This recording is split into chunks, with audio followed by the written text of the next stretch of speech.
Voyage à la découverte de la sagesse amérindienne, accompagnée par les mères de clan. Dans notre monde, l'héritage ancestral amérindien rappelle que le masculin comme le féminin proviennent des 13 mères de clan originelles. Chacun peut alors s'inspirer de leur sagesse pour développer ses talents, ses dons et approfondir son parcours personnel dans un but de partage et d'inspiration et non de compétition. Chacune d'entre elles porte un enseignement spécifique. La première mère de clan du premier cycle lunaire est nommée celle qui parle avec toutes ses relations.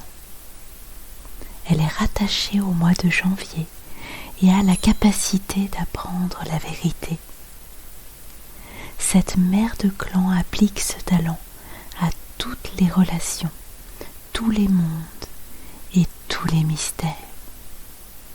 C'est ainsi que celle qui parle avec toutes ses relations s'inspire des alliés de la nature, les vents, le peuple des nuages, les animaux, le peuple des arbres, des plantes, celui des pierres, ainsi que l'eau, la terre et le feu, mais aussi toute forme de vie.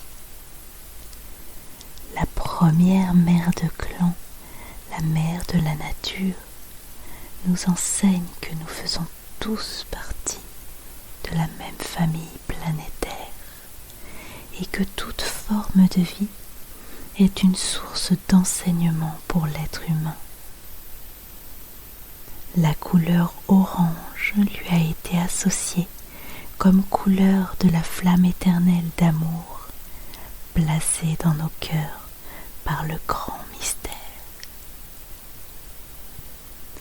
Lors d'une rencontre avec un élément de la nature portant la couleur orange, prenons le temps de recevoir l'enseignement qu'il nous apporte sur la façon de créer une famille, ou la qualité de nos relations, ou encore notre rapport au respect de tous les êtres.